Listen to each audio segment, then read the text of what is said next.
नमस्कार दोस्तों, स्वागत है आप सभी का। हाल ही में निफ्टी 50 में 200 करोड़ रुपए से ज़्यादा का नुकसान हुआ है जो भी ट्रेडर्स हैं उनको। इस नुकसान का कारण बताया जा रहा है फैट फिंगर ट्रेड। तो इस वीडियो में हम बात करेंगे क्या होता है फैट फिंगर ट्रेड, क्या इसका इम्पैक्ट है और कैसे इसको ख़त्म किया जा सकता है या कम किया जा सकता है। तो ये काफ़ी इन्फॉर्मेटिव वीडियो होने वाली है। आप इस वीडियो को अंत तक देखिएगा। चैनल पर नए हो तो सब्सक्राइब अवश्य कर लें। तो देखिए, हाल ही में national stock exchange of India NSE इसको कहा जाता है शॉर्ट फॉर्म, एनएसई ने विटनेस किया एक फ्रीक ट्रेड। फ्रीक का मतलब होता है अत्यंत ही असाधारण, राइट, बहुत ही असाधारण। तो एक फ्रीक ट्रेड विटनेस किया गया हाल ही में निफ्टी 50 ऑप्शंस कॉन्ट्रैक्ट में, जिसकी वजह से जो ट्रेडर्स हैं उनको 200 करोड़ रुपए का नुकसान हुआ। इसी फ्रीक ट्रेड को, यानी जो अत्यंत ही असाधारण ट्रेड होता है, उसे कहा जाता है फैट फिंगर ट्रेड। अब फ्री ट्रेड जो है ये सिर्फ एक इंस्टेंस नहीं है, यानी ऐसा नहीं है कि अभी हाल ही में भारत में ये विटनेस किया गया है। इससे पहले भी भारत में इस प्रकार के फ्री ट्रेड, जिन्हें फैट फिंगर ट्रेड कहा जाता है, वो विटनेस किए गए हैं। ऐसा एक विटनेस किया गया था 5 अक्टूबर 2012 में, जिसकी वजह से नेशनल स्टॉक एक्सचेंज में इन्वेस्टर्स का 10 ट्रिलियन रुपया जो है वो उस समय वेस्ट हुआ था और ट्रेडर्स को इतना बड़ा नुकसान उस समय भी झेलना पड़ा था। लेकिन अब बात आती है कि फैट फिंगर ट्रेड होता क्या है। देखो, फैट फिंगर ट्रेड एक ह्यूमन एरर है जो उस समय कमिट होता है जब हम ऑर्डर को पंच करते हैं। अब इस एरर में क्या क्या हो सकता है, आप रॉन्ग वैल्यू डालें with respect to price, quantity, selection of wrong execution action like buy और सेल। अब देखो, इस चीज़ को समझने से पहले आपको एक चीज़ समझनी पड़ेगी कि जब हम ट्रेडिंग की बात करते हैं तो ट्रेडिंग में होता क्या है।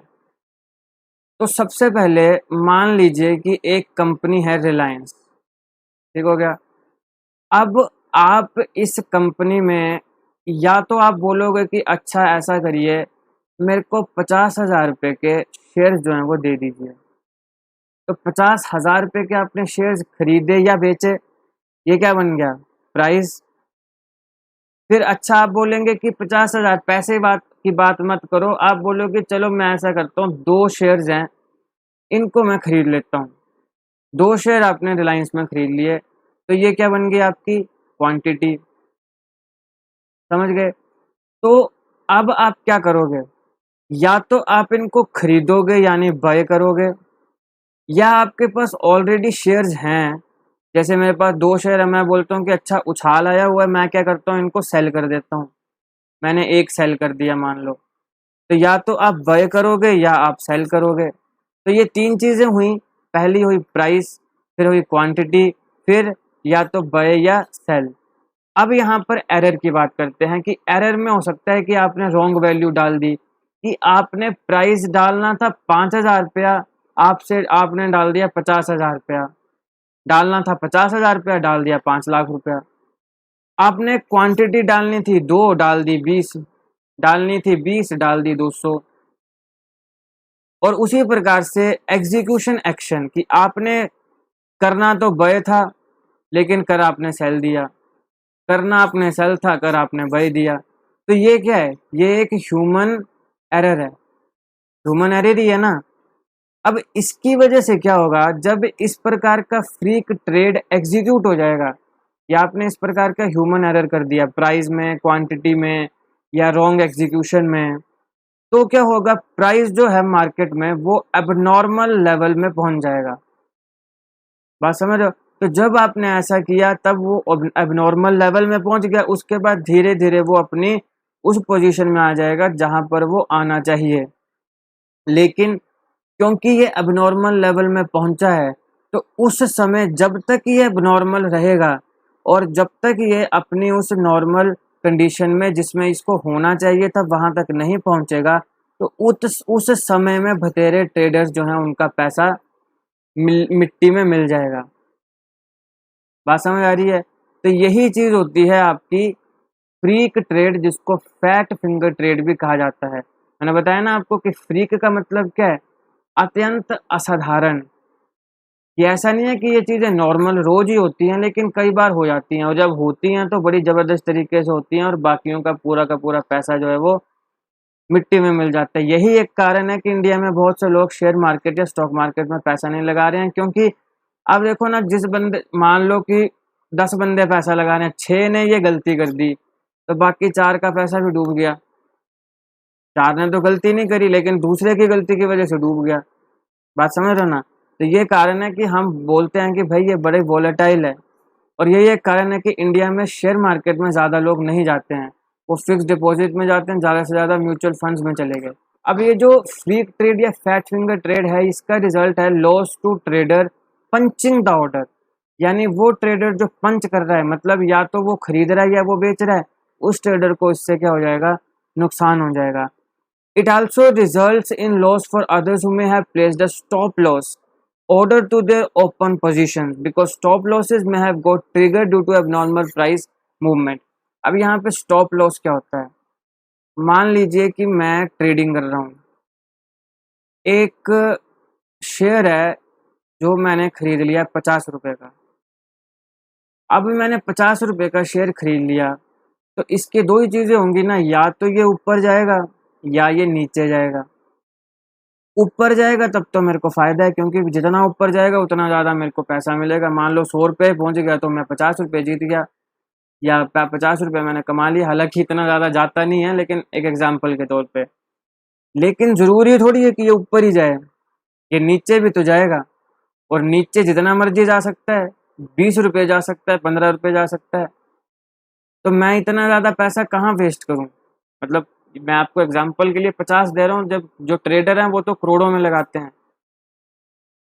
तो मैं क्या करूँगा कि मैं एक नंबर जो है वो चुन लूँगा कि इससे नीचे जो है वो मैं अगर गया तो मेरे को जितना पैसा वो मेरे को मिल जाए, इससे ज़्यादा लॉस मैं नहीं सह सकता। तो मान लो जी मैंने 50 रुपये का शेयर खरीदा, मैंने अपना स्टॉप लॉस लगा दिया 40 रुपये का, कि 50 रुपये से नीचे नीचे जाते-जाते अगर 40 रुपया हो गया, तो वो 40 रुपया जो वो मेरे को मिल जाए, इससे नीचे मैं पैसा लॉस नहीं करूँगा।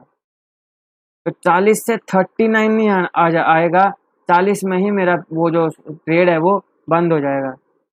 तो ये 40 रुपये जो मैंने लगाया, इसको क्या बोलते हैं, ये क्या बना, ये बना मेरा स्टॉप लॉस। क्या बन गया? स्टॉप लॉस बन गया। ये होता है स्टॉप लॉस। तो अब कईयों ने स्टॉप लॉस लगाया है, तो उनको भी नुकसान हो जा रहा है। समझ रहे हो ना?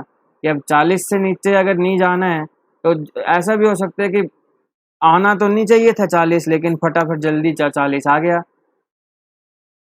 कुछ लोगों की ह्यूमन एरर की वजह से मेरे को भी 40 आ गया, मेरा भी उस 40 पे आ गया, और मेरा जो ट्रेड है वो बंद हो गया। तो इस प्रकार से जो स्टॉप लॉस है वो भी ट्रिगर होता है एबनॉर्मल प्राइस मूवमेंट की वजह से। तो इसलिए इन लोगों को भी नुकसान काफ़ी देखने को मिलता है। लेकिन अब इसका समाधान क्या है? इसका समाधान ये है कि देखो जी, इसको हम अवॉइड कर सकते हैं अगर टाइम से पता चल जाए। जो भी निफ्टी 50 में या वहाँ पे एनएससी में जो काम करने वाले लोग हैं, उनको अगर टाइम से पता चल जाए तो इसको अवॉइड किया जा सकता है। Exchange and brokerage have been making constant efforts to avoid such trades by placing some preventive measures. जितने भी हमारी एक्सचेंज है, जैसे बॉम्बे स्टॉक एक्सचेंज है, नेशनल स्टॉक एक्सचेंज है, और जो ब्रोकरेज होते हैं, मतलब ब्रोकरेज जिनकी मदद से जो है वो हम ट्रेड करते हैं, तो ये काफ़ी एफर्ट्स लगा रहे हैं ताकि इस प्रकार के जो ट्रेड्स हैं उनको अवॉइड किया जा सके। They set filters to give alert to traders while placing order outside the parameter of market. Filter, वो फिल्टर लगा रहे हैं। फिल्टर लगाने का मतलब क्या हुआ कि जैसे कई बार आप देखते हो कि मान लो आपने, मैंने जैसे बताया ना कि आपने खरीद लिया, अब आप या तो बाय कर रहे हो या फिर आप क्या कर रहे हो, सेल कर रहे हो। तो मतलब फ़िल्टर का मतलब कि जैसे आपने बाय पर बटन दबाया, ऐसे क्लिक कर दिया, तो फिर वो आपसे पूछ लेगा। जैसे फॉर एग्ज़ाम्पल मान लो कि आपको आ जाएगा कि are you seriously want to buy this share, are you seriously want to sell this share worth this quantity this money blah blah blah, जो भी है। तो इससे क्या होगा, इससे ये होगा कि मान लो आपने गलती से बाय दबा दिया, दबाना सेल था लेकिन दब बाय गया, तो वो पूछ ले रहा है, कंफर्म कर ले रहा है कि भाई देख लो, बाय करना है ना, गलती से तो नहीं हुआ है। फिर अगर आप उसमें ओके दबा रहे हो तो इसका मतलब है कि आपने जो काम किया वो जानबूझ के ही किया, गलती से नहीं हुआ। तो इससे जो है ये इस प्रकार के फ़िल्टर्स लगाने के का प्रयास जो है वो किया जा रहा है एक्सचेंजेस के द्वारा, ब्रोकरेजेस के द्वारा। Furthermore, price movements are also capped by placing circuit filters and cooling off period. तो वो सब वही बात है कि सर्किट फिल्टर, अब देखो ट्रेडिंग तो मैंने भी नहीं करी है कभी, ठीक है ना, मैं कोई ट्रेडर टूडर नहीं हूँ, मैं तो एक साधारण सा नॉर्मल सा टीचर हूँ, है ना, गरीब आदमी, हमने कहाँ से पैसे लगाने यार शेयर मार्केट में। लेकिन जितना थोड़ा बहुत मैंने पढ़ा है वो मैं आपको बता रहा हूँ कि ऐसी-ऐसी चीज़ें होती हैं। तो इस प्रकार के फ़िल्टर्स लगा के भी इस प ऐसी समस्याएँ जो हैं उनको अवॉइड करने का प्रयास किया जाता है हमारी स्टॉक एक्सचेंजेस के द्वारा। तो ये था इस टॉपिक का एनालिसिस। आई होप आपको ये वीडियो अच्छी लगी हो। अगर आपको अच्छी लगे तो लाइक करिएगा, शेयर करिएगा। ऐसे जीके वीडियोज़ के लिए हमारा चैनल अभी के अभी सब्सक्राइब करिएगा। Thank you for watching.